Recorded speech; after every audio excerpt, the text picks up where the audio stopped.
You didn't fall in love, you fell for a fantasy. I was under Sarah's white crossover at 11:30 on a Tuesday night, replacing her brake pads like the good husband I'd always been, when I heard her voice drift through the open garage door. She was on the kitchen phone, speaker turned up loud enough that I could hear every word. "I'm telling you, Jessica, I'm so far out of his league, it's embarrassing," Sarah laughed. That cruel sound I'd been hearing more often lately. Tom's still down there fixing my car like some mechanic while I'm planning my future with someone who actually has ambition. I froze under the chassis, wrench in hand, oil staining my work shirt. 22 years of marriage, and this was how I found out. "Does he suspect anything about you and Brad?" Jessica's voice crackled through the speaker. "Tom, please. He's too busy playing with his little security company to notice I've been working late 3 nights a week. Brad says I deserve better than a washed-up boxer who peaked in high school." My hands tightened around the wrench. Washed-up boxer that stung more than it should have. I'd built Midwest Security from nothing after my boxing days ended. Employed 12 people, kept food on our table, and paid for Sarah's business degree. But apparently that wasn't enough for someone out of my league. "Where are you meeting him tomorrow?" Jessica asked. "The Riverside Motel on Highway 9. Brad's got the afternoon free, and Tom thinks I'm at that marketing seminar in Springfield." I slid out from under the car, my back aching, my pride shattered. Through the kitchen window, I could see Sarah pacing in her silk pajamas, the ones I'd bought her for Christmas, gesturing animatedly as she planned her betrayal. "I just need to figure out how to break it to Tom," she continued. "Brad thinks I should wait until after his promotion comes through. Then we can afford the divorce lawyers." The promotion. Brad Morrison worked for Pinnacle Security, our biggest competitor. I'd been wondering how they kept underbidding us on contracts. Now I knew. I gathered my tools quietly, my mind already working. Sarah wanted to play games. Fine. But she'd picked the wrong opponent. The next morning, I made coffee like always, kissed her cheek like always, told her to have a good day at her seminar like always. She smiled that fake smile I'd been too blind to recognize, and promised to call when she got to Springfield. Instead, I called my brother Mike. "I need a favor," I said when he answered, "and it involves your company van." Mike ran an electrical business, which meant his van was invisible. "Just another service vehicle on the road, perfect for surveillance." "What's going on, Tommy?" "Sarah's having an affair. I need proof before she takes half of everything I've built." Mike was quiet for a moment. "You sure about this?" "Dead sure." "Can you meet me at the Riverside Motel at 2? I'll be there." At 1:45, I parked Mike's van 3 spaces down from room 237, camera ready. At 2:10, Sarah's crossover pulled into the lot. She'd changed into a red dress I'd never seen before, her hair done up the way she used to do it for our anniversaries. At 2:15, Brad Morrison's silver BMW pulled up beside her. He was everything I wasn't. Tall, pretty boy, handsome, wearing a suit that probably cost more than I made in a week. He kissed Sarah right there in the parking lot, his hands all over her like she was his property. I took pictures, lots of pictures. They disappeared into the motel room and I waited. 2 hours later, they emerged looking satisfied and guilty. More pictures. But I wasn't done. As Brad's BMW pulled out of the lot, I walked over to it with my pocket knife. 4 tires, 4 clean slashes. Then I tucked a note under his windshield wiper. "Enjoy the walk, Romeo, a concerned citizen." I took a selfie standing next to his disabled car, grinning like an idiot. Sometimes the old-fashioned approaches work best. Sarah came home that evening, acting like nothing had happened, chattering about her seminar and how much she'd learned about market positioning. I nodded and smiled, playing the clueless husband while inside my anger burned cold and calculating. "How was your day, honey?" she asked, not really caring about the answer. "Oh, you know, fixed Mrs. Henderson's security system bid on the Morrison account downtown." I watched her face carefully. "Funny thing though, Brad Morrison from Pinnacle called, said he had car trouble this afternoon. Asked if we did roadside assistance." Sarah's fork paused halfway to her mouth. "Really? That's weird." "Yeah, I told him we stick to security work," suggested he calla. I took a sip of wine. Poor guy sounded pretty frustrated. The next few days, the gossip mill in our neighborhood started churning. Mrs. Patterson from next door had seen me at the motel. Apparently, she'd been visiting her sister, who worked housekeeping there. By Thursday, half the block was whispering about Tom Mitchell's midlife crisis and whether I was having an affair. I let them talk. Sometimes the best camouflage is letting people draw the wrong conclusions. Meanwhile, my business started hemorrhaging clients. Pinnacle Security was suddenly underbidding us on every contract, somehow knowing our exact quotes. I'd suspected industrial espionage before, but now I knew the source. Sarah had access to all my files, my computer, my phone. She'd been feeding Brad information for months. Friday night, Sarah came home wearing new jewelry, a gold bracelet I definitely hadn't bought her. "Nice bracelet," I said. She glanced down like she'd forgotten she was wearing it. "Oh, this old thing. I've had it forever." "Funny, I don't remember it." "You don't remember a lot of things, Tom." Her voice had an edge now, the mask slipping. "Maybe if you paid more attention to the important things instead of playing security guard, you'd notice more." Our daughter Kelly, home from college for the weekend, looked up from her phone. "Dad, Mom's right. You're kind of oblivious sometimes." That hurt. Kelly had always been Daddy's little girl, but lately she'd been distant, spending more time with Sarah, whispering in corners. I wondered what stories Sarah had been telling her. Saturday night, there was a company mixer for the local business association. Sarah insisted we go, said it would be good for networking. I agreed, but not for the reason she thought. The mixer was held at the Marriott downtown. All the local business owners smoozing and pretending to like each other. Sarah worked the room like a politician, introducing herself as a marketing consultant instead of my wife. I noticed she wasn't wearing her wedding ring. Brad Morrison held court near the bar, surrounded by admirers and sycophants. He was younger than me by at least 10 years, with the kind of confidence that comes from never having your nose broken or your dreams crushed. When he saw Sarah, his face lit up like Christmas morning. I watched them from across the room. The way they looked at each other, the casual touches that lasted just a second too long. Other people were starting to notice too. Jim Bradley from the Chamber of Commerce nudged his wife and nodded in their direction. The whispers were starting. That's when I made my move. I walked to the bar, ordered a scotch and soda, and positioned myself right behind Brad's little fan club. When there was a lull in conversation, I raised my glass. "Excuse me, everyone. I'd like to propose a toast." The room quieted, all eyes on me. Sarah looked panicked. "To Brad Morrison," I said loudly, "and all the men who think they can win a woman by stealing someone else's business secrets." I paused, letting that sink in.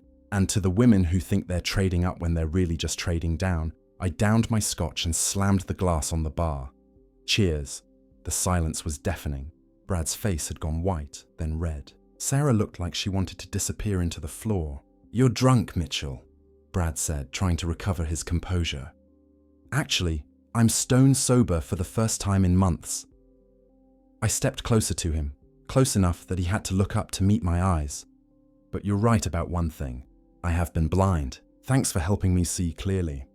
I turned to leave, then stopped. "Oh, and Brad, next time you want to compete with me, try doing it honestly. You might learn something." I walked out of that mixer with my head high, leaving behind a room full of shocked faces, and probably ending any chance of rebuilding my reputation in this town. But sometimes, you have to burn bridges to stop your enemies from crossing them. The fallout from the mixer was swift and brutal. By Monday morning, half our remaining clients had cancelled their contracts. Word spread fast in a town this size. Tom Mitchell had lost his mind, made a scene, probably drinking too much since his marriage fell apart. Of course, nobody wanted to hire a security company run by a man who couldn't keep his own life secure.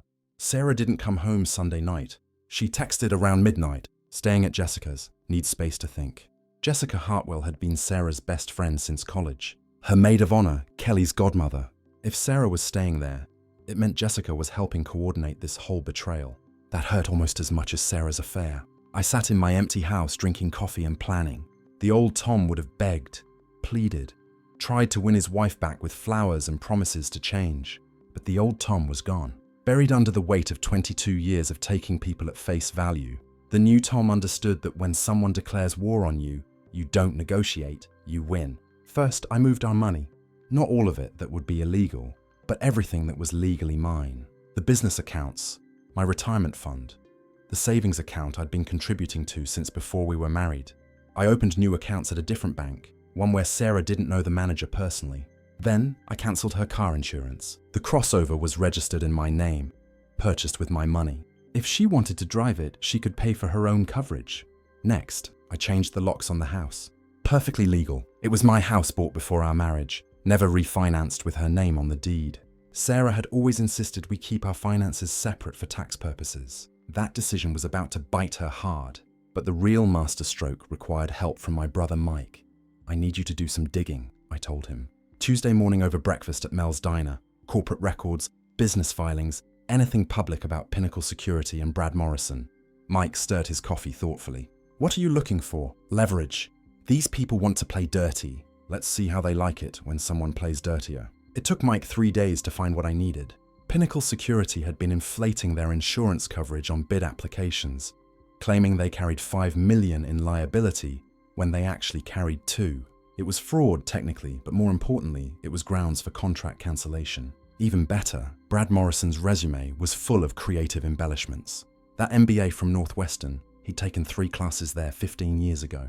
His 5 years of management experience at his previous job. He'd been an assistant manager for 18 months before getting fired for inappropriate workplace conduct. But the real goldmine was Jessica Hartwell's connection to all this. Mike had dug deep into corporate records and found something interesting. 3 years ago, Jessica had applied for a job at Pinnacle Security. She'd been rejected, but not before Brad Morrison had interviewed her. According to the notes Mike found in a public records request, Pinnacle had been sued by another applicant for discrimination. Brad had told Jessica she wasn't executive material and suggested she try something more suited to her skill set. Jessica had never mentioned applying there. She'd never mentioned knowing Brad before Sarah's affair started, which meant this whole thing wasn't just about Sarah falling for a younger man. This was revenge, orchestrated by someone who'd been nursing a grudge for 3 years. I called Sarah Wednesday evening. "Tom, is that you?" She sounded surprised, maybe even hopeful. "We need to talk. Can you meet me at the house tomorrow night?" I don't know if that's a good idea. It's not a request, Sarah. We're still married, and there are things we need to discuss, legal things. She was quiet for a long moment. "Okay, 7 Zyle. And Sarah, bring Jessica. I think she'd find the conversation interesting." Thursday at 7 sharp, Sarah's crossover pulled into our driveway. She'd brought Jessica just like I'd asked. They both looked nervous, like they were walking into a trap. They were. I opened the door before they could knock. "Ladies, come in." Our living room felt different now, like a stage set for a play I was finally ready to perform. I'd arranged the furniture, so they'd have to sit on the couch while I took the chair across from them, the power position. "Coffee," I offered. "Tom, let's just get this over with," Sarah said. She looked tired, older somehow. The guilt was wearing on her. Of course, right to business. I sat down and opened the folder I'd prepared. "I know about Brad Morrison. I know about the motel. I know about the business information you've been feeding him." Sarah's face went white. Jessica reached over and squeezed her hand. "I also know," I continued, looking directly at Jessica, "about your job application at Pinnacle 3 years ago, and what Brad Morrison said about you not being executive material." Jessica's composure cracked for just a second. "I don't know what you're talking about." "Sure you do. You've been planning this for 3 years, haven't you? Waiting for the right moment to get back at Brad for humiliating you. What better way than to seduce him with someone else's wife than watch it all fall apart?" "That's insane," Jessica said, but her voice was shaking. "Is it? You introduced Sarah to Brad at that charity function 6 months ago. You encouraged her to join the business association where he was a member. You've been feeding her complaints about our marriage, telling her she deserves better." I turned to Sarah. "The question is, did you know you were being used, or are you just that naive?" Sarah looked between Jessica and me, confusion replacing defiance. "Jessica, what is he talking about?" "He's desperate, Sarah. He's making things up to try to break us apart." "Am I?" I pulled out my phone and played a recording. Jessica's voice filled the room. "Brad Morrison thinks he's so much better than everyone else. Someone should take him down a peg. Someone should show him what it feels like to be humiliated." It was from a conversation I'd recorded at our Christmas party last year, when Jessica had had too much wine and gotten bitter about successful men. I'd forgotten about it until Mike reminded me to check my old files. "You used my wife to get revenge on a man who rejected you," I said quietly. "You destroyed my marriage for your own petty satisfaction." Jessica stood up abruptly. "This is ridiculous, Sarah. Let's go." But Sarah wasn't moving. She was staring at Jessica with growing horror. "You told me Brad noticed me at the charity function. You said he asked about me." "He did." "No." Sarah's voice was cold now. "You introduced yourself to him first. You brought him over to meet me." I remember now. The truth was finally sinking in. Sarah might have been naive, but she wasn't stupid. "And you've been pushing me to leave Tom from the beginning. Every marriage has problems, but you kept telling me I deserve better. That I was settling." Sarah stood up too, backing away from Jessica. "You orchestrated this whole thing. Sarah, please get out." Sarah's voice was barely a whisper. "Get out of my house." "It's not your house anymore," I said quietly. "I changed the locks yesterday. You'll need to find somewhere else to stay." Both women turned to stare at me. The crossover's insurance was cancelled too. "If you want to drive it, you'll need to get your own policy." I stood up and walked to the window. Your personal belongings are in boxes on the front porch. I was very careful to only pack things that were clearly yours. You can't just throw me out, Sarah said. Actually, I can. This house was mine before we married, and it's mine now. You want half of it? You'll have to fight for it in court. I turned back to face them. Of course, that means all the evidence of your affair becomes public record, including the photos. Sarah's face crumpled. Tom, please, we can work this out. No, we can't. You made your choice when you decided I wasn't good enough for you. I opened the front door. Both of you need to leave now. Jessica stormed out first, her heels clicking angrily on the porch steps. Sarah lingered for a moment, looking around the living room like she was seeing it for the first time. I'm sorry, she whispered. So am I said.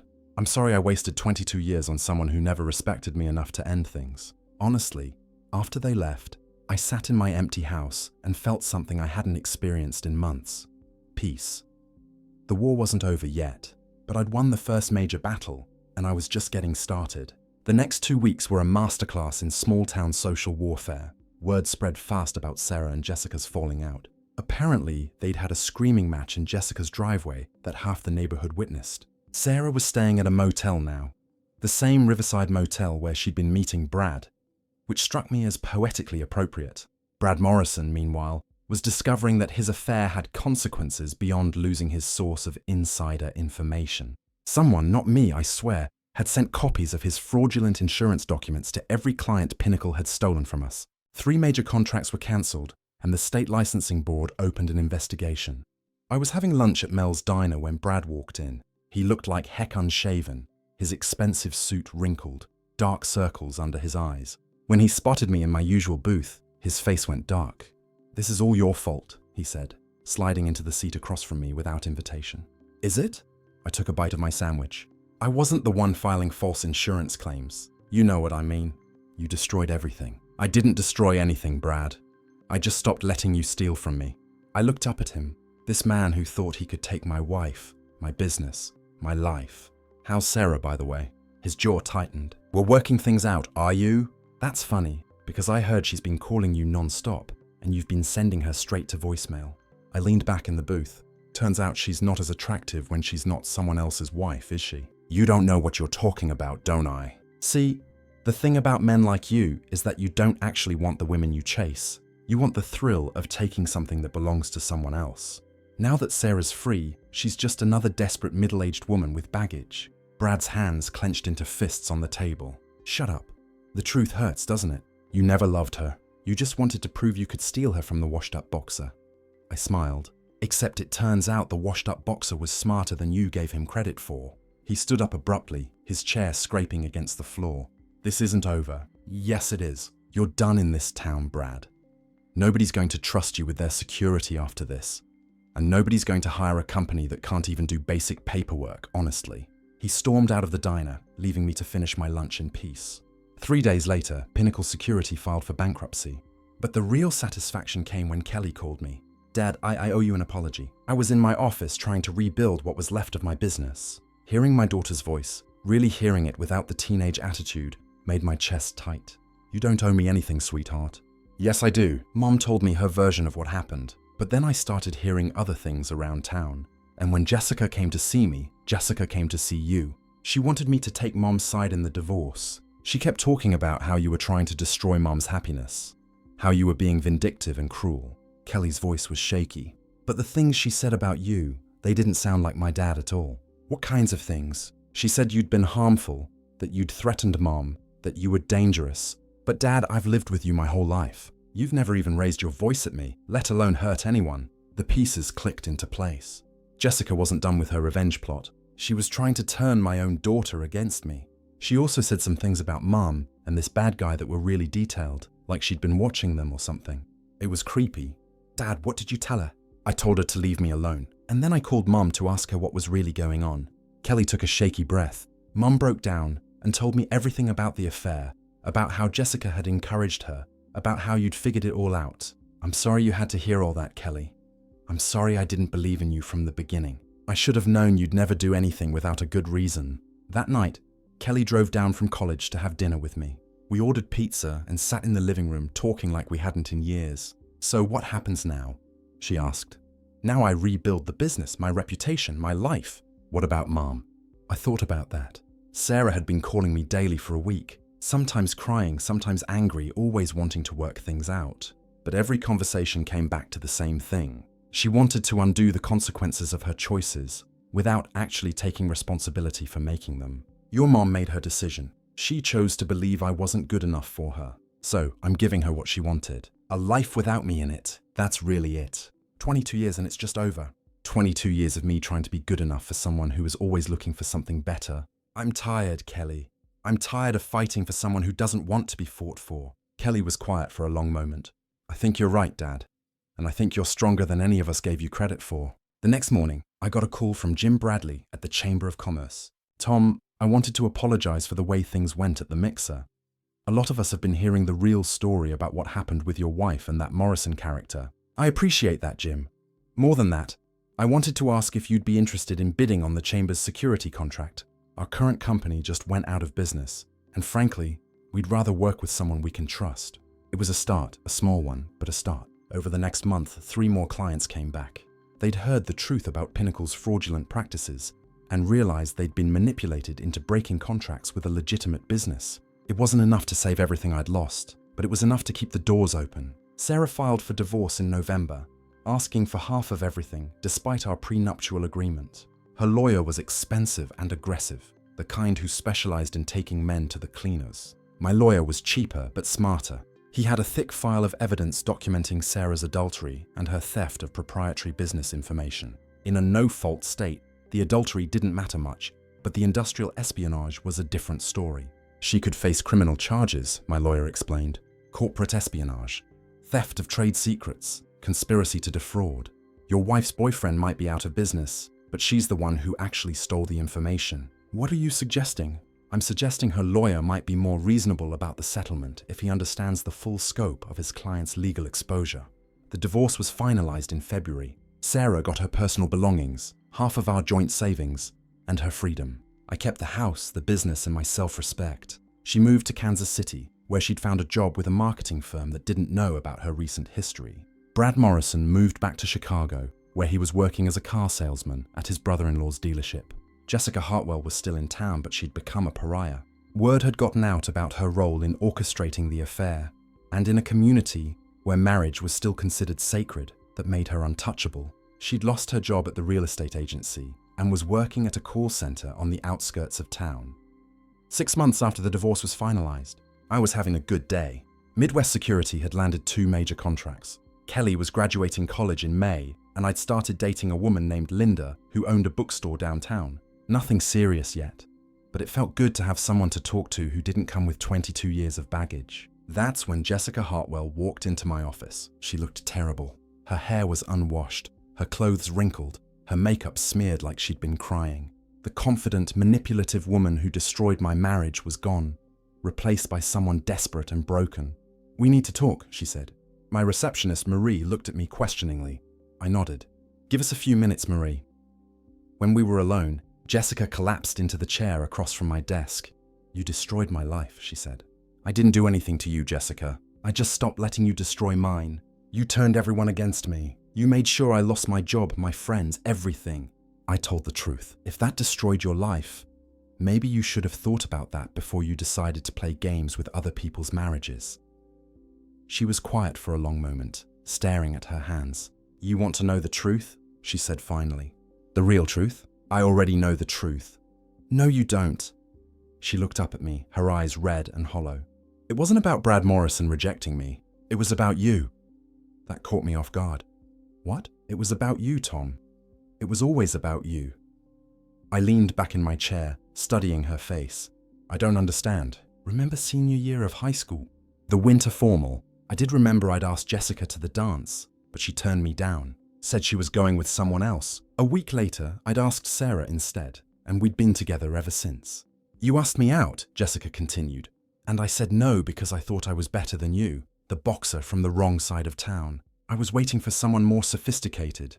The pieces started falling into place. But you never found him, did you? I found plenty of sophisticated men. They just didn't want me for anything more than a few months. Her voice was bitter now.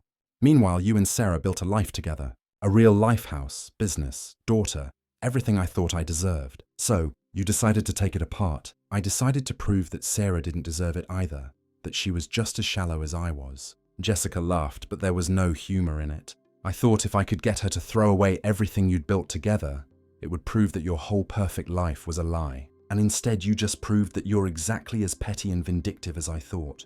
I know. She was crying now, mascara running down her cheeks. I know what I am, but I've lost everything, Tom. My job, my reputation, my friends. I can't even get a decent apartment, because word gets around about what I did. Good.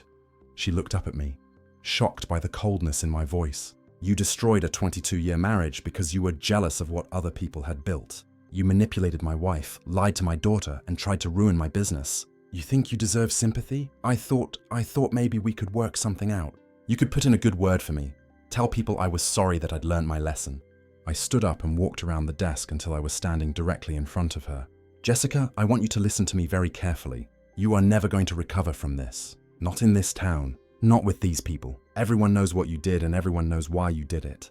You're going to carry this with you for the rest of your life. Tom, please. I'm not done. You want to know the difference between you and me? When life knocked me down, I got back up and rebuilt. When someone hurt me, I fought back, but I fought clean.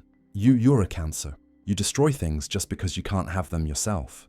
I walked back to my desk and sat down. Get out of my office. Get out of my town, and if I ever see you near my daughter or anyone else I care about, I'll make sure the rest of your life is even more miserable than it already is. She stumbled out of the chair and toward the door, then turned back. I really did love you. You know, in high school, I was just too proud to admit it. No, you didn't. You loved the idea of me, just like you loved the idea of destroying me 30 years later. But you never actually knew me at all. After she left, I sat in my office for a long time, thinking about the strange turns life takes. If Jessica had said yes to that dance invitation 30 years ago, I might never have married Sarah. Kelly might never have been born. My whole life would have been different. But I couldn't bring myself to regret any of it. Even the pain, even the betrayal. It had all led me to this moment. Sitting in my own office, running my own business, finally understanding my own worth. Marie knocked on the door. Everything okay, boss? Everything's fine, Marie. Better than fine, actually. That evening, I took Linda to dinner at the new steakhouse downtown. She was smart and funny and kind, and she didn't care that I was a divorced small business owner with a complicated past. She liked me for who I was, not who I might become or what I might give her. You seem different tonight, she said over dessert. Lighter somehow. I feel different, like I finally closed the book on a very long, very ugly chapter of my life. Want to talk about it? I thought about that. For months, I'd been carrying around anger and hurt and a need for vindication. But sitting there with Linda, looking at her genuine concern and affection, I realized I didn't need to carry any of that anymore. Maybe someday, but not tonight. I reached across the table and took her hand. Tonight, I just want to talk about the future. 6 months later, Sarah called me. She was getting married again to a coworker in Kansas City. She wanted Kelly to be her maid of honor, and she wanted my permission to invite some of our old mutual friends to the wedding. I'm happy for you, I told her, and I meant it. I hope this one works out better. Tom, I know I hurt you. I know I made terrible choices, but I want you to know that I never meant for things to get so ugly. I know you got caught up in someone else's game, and by the time you realized it, it was too late to back out gracefully. Do you think you'll ever forgive me? I thought about that. Forgiveness was a complicated thing. I'd stopped being angry at Sarah months ago, but that wasn't the same as forgiveness. I think I already have, I said finally. We just weren't right for each other, Sarah. Maybe we never were. Maybe we just got comfortable and mistook that for love. Maybe. But we made a beautiful daughter together. Yes, we did. And she's the best thing either of us ever accomplished. After we hung up, I sat on my back porch with a beer, watching the sunset paint the sky orange and red. Linda was inside making dinner, humming something off-key, but cheerful. Kelly was coming home next weekend with her new boyfriend, a nice kid studying engineering. Life was good. Not perfect, not without complications, but good in a way that felt solid and real. My phone buzzed with a text from Mike. Heard Jessica Hartwell moved to Arizona. Guess she finally took your advice about leaving town. I deleted the message without responding. Jessica Hartwell was ancient history now. A cautionary tale about the price of letting bitterness consume your life. I'd learned something important from this whole mess. You can't control what other people do to you, but you can control how you respond. You can let their betrayals destroy you, or you can use them to build something stronger. I chose to build. Linda called from the kitchen. Dinner's ready. I finished my beer, stood up, and walked toward the house, toward my future, toward the life I'd earned by refusing to let other people's weaknesses become my own. Behind me, the sun disappeared behind the horizon, taking the last light of a very long, very difficult day with it.